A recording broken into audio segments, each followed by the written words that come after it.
vas a hablar hoy y vamos a tener una entrevista muy particular que tiene que ver con masculinidades. Sí, exacto. Me puse a pensar, ¿no? Bueno, ¿cómo podemos desarmar todas estas discusiones que estamos viviendo en nuestra sociedad en estas semanas, en estos días, que tiene que ver con lo que sucedió en Palermo, pero además con, bueno, la cultura de la violación y cómo se construyen, ¿no? Estos significados. Muchos varones en mis redes sociales preguntándome qué puedo hacer para modificar mis acciones, qué puedo hacer. Bueno, y se me ocurrió que podíamos hablar con un periodista que labura masculinidades, que trabaja masculinidades, está haciendo un podcast con otro periodista también, dos colegas. Se llama Nicolás López y Jerónimo Moretti y están haciendo un podcast que se llama Bulto. B-U-L-T-O, está en Spotify y son micros, cortitos, son charlas entre ellos dos sobre todo, sobre el amor, sobre el trabajo, pero con una mirada de género, ¿no? Y repreguntándose cómo se construyen los significados cuando vos sos chiquito. Ahora lo vamos a sumar a nuestra charla a Nicolás López, pero primero quiero que me expliques qué es la cultura de la violación. Es un tema que hemos mencionado, pero que no has profundizado, me parece importante antes de comenzar la nota. Por supuesto. Es esta estructura desigual que presenta a los varones como proveedores y poderosos, ¿no? Dentro del hogar y las mujeres como, bueno, las madres, las cuidadoras y además las propiedades privadas de los varones, ¿no? O sea, si nos ponemos a pensar, hace décadas atrás, el hombre tenía dentro de sus propiedades, inclusive en cuestiones de derechos civiles, a la mujer y a sus hijos, ¿no?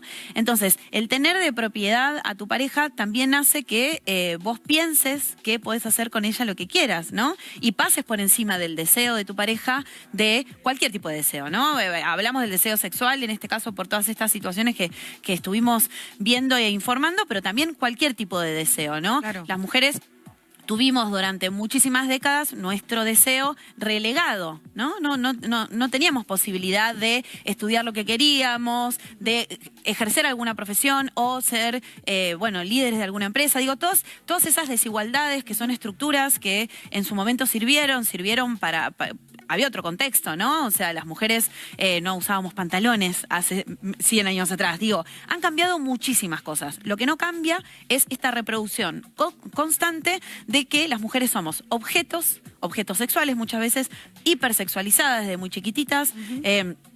Hemos visto un montón de novelas. Si ahora vemos novelas de hace 10 años atrás, nos agarramos la cabeza con las cosas increíbles, claro.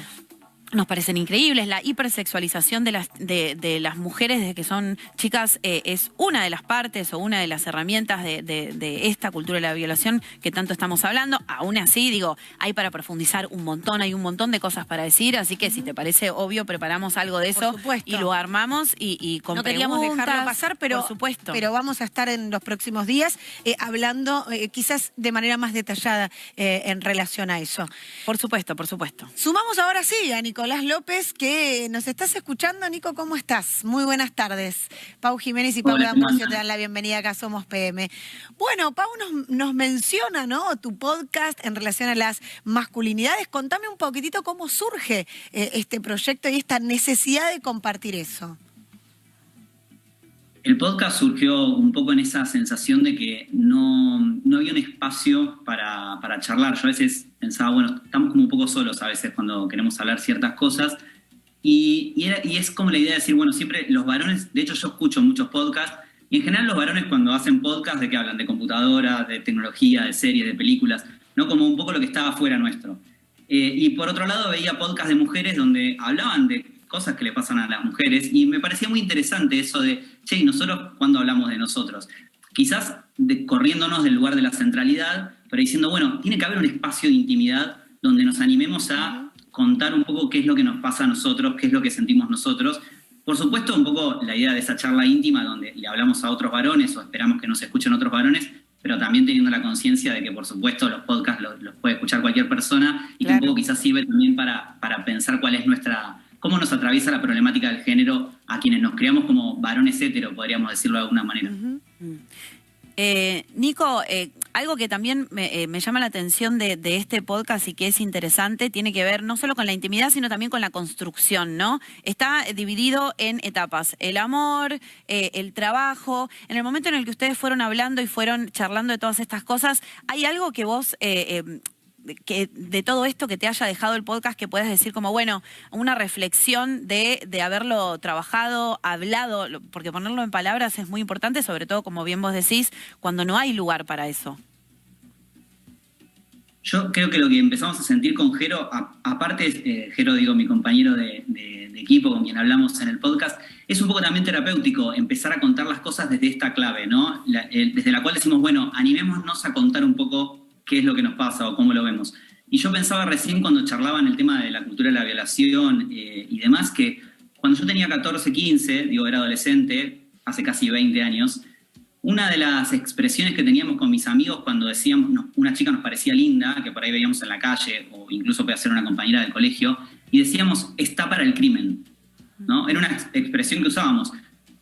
En dos sentidos, digo, por un lado pensar que ¿qué estamos diciendo cuando pensamos que alguien está para el crimen, ¿no? Está para violarla. Es tan linda que la violaríamos.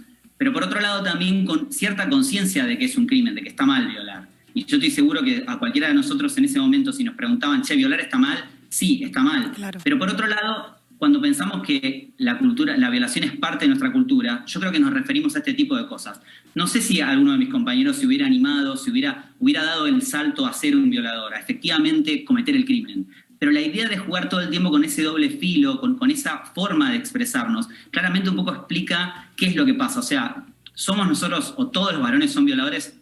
Yo creo que no, pero sí, definitivamente, hay algo de que eso es parte de nuestra forma de hablar, de nuestra forma de pensar, de nuestras charlas con amigos. Y entonces decir, bueno, este espacio del podcast, pero que puede hacerse en el podcast o puede hacerse entre amigos, decir, che, ¿te acordás cuando decíamos esto? ¿Y qué onda con eso? O sea, no estaba bueno pensarlo así. Pero a la vez también uno es chico, ¿no? Digo, a veces incluso cosas que te pasan hasta cuando tenés 5, 6, 7 años, de las cuales en un punto vos no sos responsable, porque no podemos pensar que un varón a los 7 años es responsable, pero al mismo tiempo va incorporando una forma de hacer las cosas.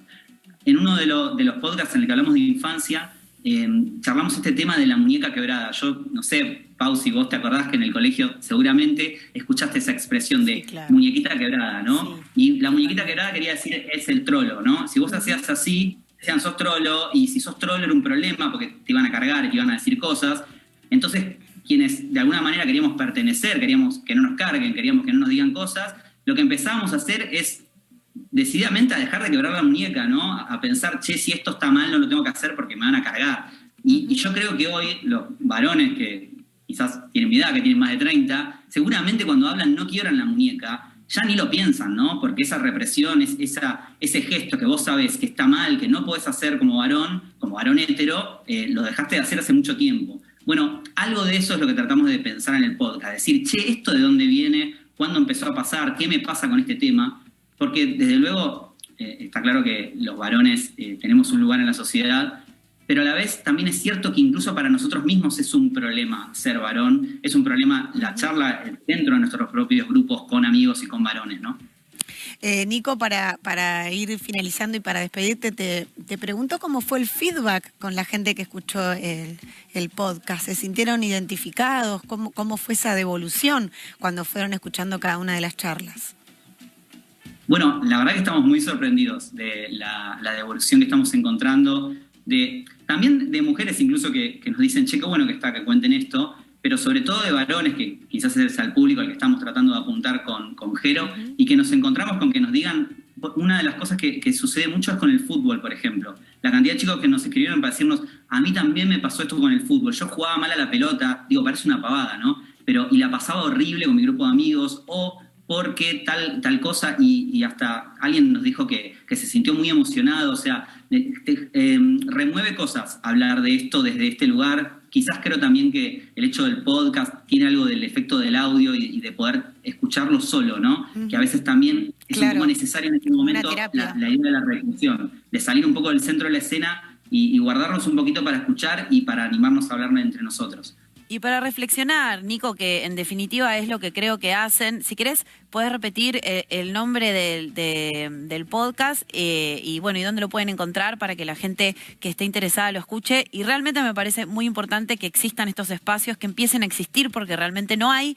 Y bueno, y los felicito mucho por lo que están haciendo porque está muy bueno.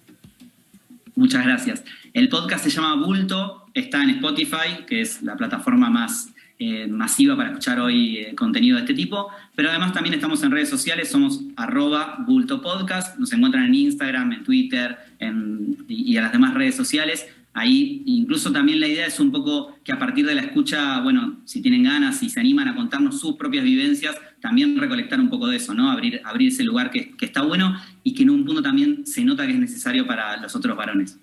Muy necesario, muy necesario. Gracias, Nico, por esta charla. Gracias a ustedes. Beso grande. Bueno, está buenísimo. Está buenísimo. Está buenísimo. Lo escuché y lo recomiendo mucho porque además es eso, es lo que dice, ¿no? No tienen los varones un espacio para hablar de estas cosas. ¿Cómo hacemos para desarmar estas acciones que están tan arraigadas en nuestro aprendizaje constante, cultural, si no hay un espacio donde ponerlo en palabras, ¿no? Claro, En ir definitiva. rompiendo estereotipos. Exactamente. Gracias, Pau. Exactamente. Gracias a vos. Bueno, y ahora seguimos con Lean.